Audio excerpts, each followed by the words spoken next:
Hello, dear students. So now the next topic of the same chapter, electrochemistry, we are going to start. That is electrolysis and Faraday's law. Okay. So let's begin. So this is here. Okay. So what is electrolysis? Electrolysis may be defined as a process of decomposition of an electrolyte by the passage of electricity through its aqueous solution or molten fused state. कहने का मतलब ये हुआ, ये एक ऐसी process होती है जिसमें डिकम्पोजिशन होता है, ठीक है, किसी इलेक्ट्रोलाइट का। ठीक है, जब हम इसमें इलेक्ट्रिसिटी पास करते हैं, अब कौन सी कंडीशन में पास करेंगे? या तो ये आपका मोल्टन स्टेट में होगा या तो एक्वस स्टेट में होगा। से फॉर एग्जांपल यहाँ पर जो हमने लिया है ये एक मोल्टन स्टेट है, NaCl का मोल्टन स्टेट, यानी कि NaCl को हमने मेल्ट किया है। ठीक है, इसको हमने सॉलिड फॉर्म से इसको मोल्टन स्टेट में इसको लाए हैं। ठीक है, इसको हीट करके हमने इसको मोल्टन फॉर्म में कन्वर्ट किया है, मेल्ट करके। अब यहाँ पर ये NaCl आपका मोल्टन स्टेट में, और मोल्टन स्टेट में हमने यहाँ पर एक इलेक्ट्रोड हमने लगा दिया है। ठीक है, यहाँ पर हमने दूसरा इलेक्ट्रोड लगा दिया है। से फॉर एग्जांपल यहाँ पर हम लगा देते हैं, हम यहाँ पे लगा सकते हैं जैसे प्लेटिनम का इलेक्ट्रोड लगा देते हैं। ठीक है, प्लेटिनम इलेक्ट्रोड हमने यहाँ पे लगाया और यहाँ पर भी हमने प्लेटिनम इलेक्ट्रोड लगा दिया। ठीक है, अब यहाँ पर क्या होगा, फिर हमने इसको कनेक्ट कर दिया किसी बैटरी से, किसी बैटरी से। ठीक है, अब देखो यहाँ पर इलेक्ट्रोलाइसिस हो रहा है, यानी कि इलेक्ट्रिसिटी हम इस सॉल्यूशन में पास करेंगे, और जब इलेक्ट्रिसिटी इस सॉल्यूशन में पास करेंगे तो इस सॉल्यूशन में इलेक्ट्रिसिटी पास करने से इस NaCl में केमिकल चेंजेस आएंगे। तो उन केमिकल चेंज के बारे में हम यहाँ पर स्टडी करते हैं इलेक्ट्रोलाइसिस में। ठीक है, तो ये केमिकल चेंज लाने के लिए ही हम इलेक्ट्रोलाइसिस करते हैं। Means what is electrolysis? In which we bring about the change in chemistry of the electrolyte. Okay, means we are causing the chemical change with the help of electricity. जैसे हमने NaCl को हमने अब solid form में तो electrolysis possible नहीं होता है। ठीक है, ये तभी पॉसिबल है या तो मोल्टन स्टेट में हो या तो एक्वस सॉल्यूशन हो। ठीक है, इन दोनों ही कंडीशन में आपका ये इलेक्ट्रोलाइसिस में जा सकता है। अब एक्चुअली इसमें होता क्या है, ठीक है, ये एनोड है, this is anode and this is cathode. ये ध्यान देने वाली बात है कि जो आपका एनोड यहाँ पर है, it is having positive charge, bye convention it is having the negative charge. जैसे हमने पहले बात की थी गैल्वेनिक शेल में, गैल्वेनिक शेल में एनोड का नेगेटिव चार्ज था और कैथोड का पॉजिटिव चार्ज था। लेकिन जो इलेक्ट्रोलाइटिक शेल है, ये एक इलेक्ट्रोलाइटिक शेल है। ठीक है, तो इलेक्ट्रोलाइटिक शेल कौन सा होता है? जिसमें इलेक्ट्रोलाइसिस किया जाता है। तो यहाँ पर इलेक्ट्रोलाइसिस शेल में एनोड आपका पॉजिटिव होता है, कैथोड आपका नेगेटिव होता है। ठीक है, इस तरीके से। अब यहाँ पर देखो, इसमें अगर हम बात करें तो ये जो NaCl है, ठीक है, NaCl will undergo chemical change. अब इसमें क्या है, बैटरी इलेक्ट्रिसिटी प्रोवाइड करेगा। ठीक है, अब इस इलेक्ट्रिसिटी प्रोवाइड करते समय यहाँ पर इसमें साथ ही साथ केमिकल चेंजेस होते रहेंगे। ठीक है, अब क्या केमिकल चेंज होंगे उसे हम बाद में पढ़ें, पहले जान लेते हैं यहाँ पर इस सेटअप के बारे में। The apparatus is use to bring about electrolysis is called electrolytic cell. तो कहने का मतलब क्या है, ये आपका एक इलेक्ट्रोलाइटिक सेल है। Electrolyte is taken in form of aqueous solution और मोल्टन स्टेट। मैंने अभी इसको डिस्कस किया है, हम किसी में भी ले सकते हैं इसको, एक्वस सॉल्यूशन या मोल्टन स्टेट में। Cathode is negatively charge and anode is positively charge. Okay, तो ये हमने इसके बारे में जाना। ठीक है, अब आगे बात करते हैं। अब जो हमने अभी सेटअप देखा था उसी को हम इस तरीके से भी देख सकते हैं। ठीक है, अब यहाँ पर देखिए, इस केस में electrolysis of molten sodium chloride हम कर रहे हैं। ठीक है, तो जाहिर सी बात है कि यहाँ पर जो आपका ये Na पॉजिटिव है यहाँ पर, ठीक है, सॉल्यूशन में, ये यहाँ पर क्या करता है, इलेक्ट्रॉन लेता है, इट टेक्स इलेक्ट्रॉन। ये इलेक्ट्रॉन लेगा और इलेक्ट्रॉन लेने के बाद ये सोडियम में कन्वर्ट हो गया। ठीक है, अब ये आपका कैथोड में होता है, क्योंकि कैथोड में हमेशा रिडक्शन होता है, एनोड में हमेशा ऑक्सीडेशन होता है। अब यहाँ पर जो क्लोराइड है, ये जो NaCl का जो क्लोराइड है, ठीक है, ये क्या करेगा, 2 इलेक्ट्रॉन रिलीज करेगा। ठीक है, 2 क्लोराइड 2 इलेक्ट्रॉन रिलीज करेंगे, एक क्लोराइड 1 इलेक्ट्रॉन रिलीज करेगा। ठीक है, तो हमने यहाँ पे 2 लिखा है ताकि ये Cl2 बना ले, और इस तरीके से ये Cl2 बना देगा। 2 क्लोराइड यहाँ पर 2 इलेक्ट्रॉन छोड़ के क्लोरीन गैस प्रोड्यूस करेंगे, और ये कहाँ पर हो रहा है, oxidation.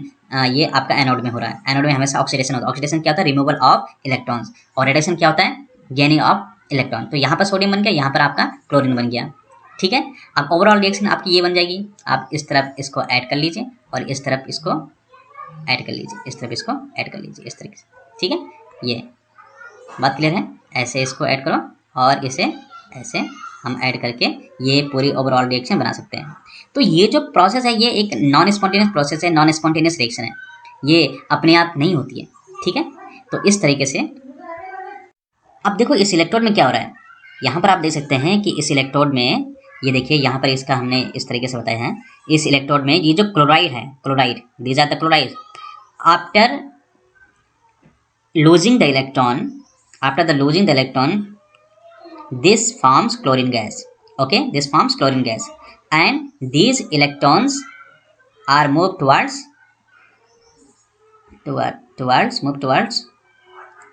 this voltage. Okay, and in this way goes to this, and where this sodium, okay, takes electron from this electrode, okay, and converts into sodium, okay, this converts into sodium liquid in this way, ठीक है। तो ये molten NaCl में ही possible है, बात clear है। चलिए Faraday का फर्स्ट लॉ ऑफ इलेक्ट्रोलाइसिस हम समझ लेते हैं। तो इसका जो स्टेटमेंट है first law of Faraday's electrolysis, the amount of chemical reaction and hence the amount of chemical reaction and hence the mass of any substance deposited और liberated at any electrode is directly proportional to the quantity of electricity passed through the electrolyte solution or melt। तो चलिए definition को इस तरीके से समझ लेते हैं, ठीक है। तो इसमें ये कहा गया है the amount of chemical reaction. Amount of chemical reaction का मतलब क्या हुआ कि जैसे मान लीजिए यहाँ पर अगर हम बात करें, यहाँ पर कौन कौन सी रिएक्शन हो रही हैं, ये हमारी रिडक्शन रिएक्शन हो रही है इसमें, ठीक है। अभी हमने जो देखी थी ये हो गया आपका ये सोडियम में, और ये जो क्लोराइड है ये आपका एक इलेक्ट्रॉन छोड़ के इस तरीके से क्लोरीन गैस ये बना लेगा, ठीक है।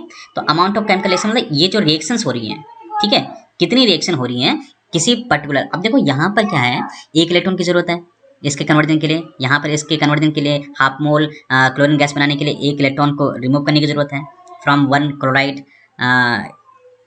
अनायन, ओके। तो ये जो हम यहाँ पर देख रहे हैं तो ये total amount of chemical reaction है, ठीक है। तो इसे कैरी आउट करने के लिए कितने चार्ज की जरूरत होती है वो हम इससे कैलकुलेट करते हैं।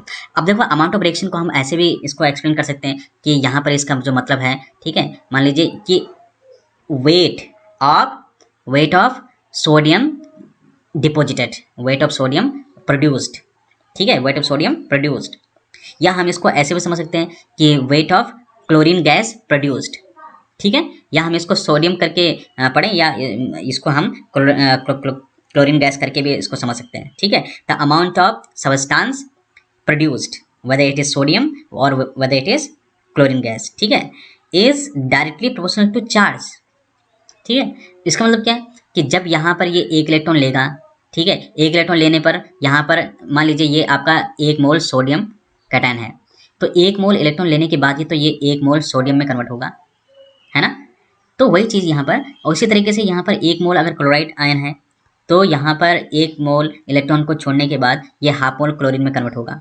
तो यानी कि ये जो अमाउंट प्रोड्यूस हो रहा है ये इलेक्ट्रॉन के अमाउंट पर डिपेंड करता है, और चार्ज हम इसके चार्ज की बात कर रहे हैं इलेक्ट्रॉन की। जैसे यहाँ पर मान लीजिए 1 मोल इलेक्ट्रॉन हमने एक्सेप्ट किया, ये 1 मोल सोडियम में कन्वर्ट हुआ, 1 मोल क्लोराइड है तो हाफ मोल क्लोरीन प्रोड्यूस हुआ, 1 मोल इलेक्ट्रॉन इसने रिलीज किया। तो इसका मतलब ये हुआ कि यहाँ पर जो टोटल अमाउंट ऑफ सोडियम है या क्लोरीन गैस प्रोड्यूस्ड है ये इलेक्ट्रॉन के एक्सेप्ट होने वाली अमाउंट पर यानी कि मोल्स पर या रिलीज होने वाले मोल्स पर डिपेंड करता है, ठीक है।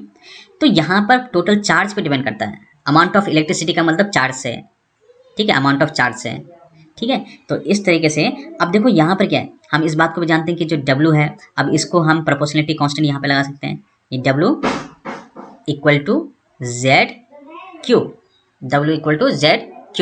इस तरीके से हमने इसको लगा लिया। तो चलिए इसको एक्सप्लेन करते हैं, ठीक है।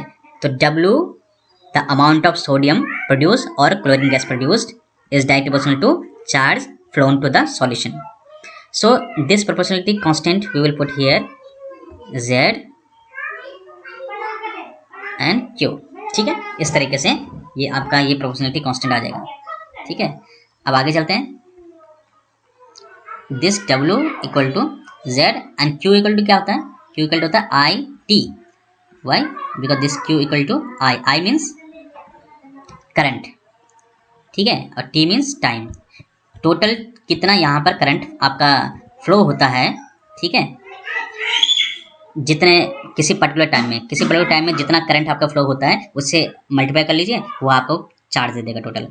और चार्ज को हमने यहाँ पर आई टी लिख कर दिया। अगर आपको किसी भी इलेक्ट्रोलाइटिक प्रोसेस में अगर करंट दिया गया है, टोटल टाइम के लिए आपने जितना इलेक्ट्रिसिटी पास किया है और जेड की वैल्यू अगर आपको पता है, तो आप यहाँ पर अमाउंट ऑफ सब्सटेंस प्रोड्यूस निकाल सकते हैं, ठीक है। तो यहाँ पर ये जो जेड है ये कांस्टेंट ऑफ प्रोपोर्शनलिटी है, इसे हम electrochemical equivalent of the substance deposit भी कहते हैं, ठीक है। Hence electrochemical equivalent of a substance may be defined as the mass of the substance deposited when a current of 1 ampere is passed for 1 second. सीधी सी बात है। तो जेड को हम कैसे डिफाइन करते हैं, हमारे पास ये देखें, इसको हम इस तरीके से देखते हैं। देखें, ये मान लीजिए यहाँ पर हम क्या करते हैं, ये W equal to Z I T, ये हमारे पास फॉर्मूला हो गया।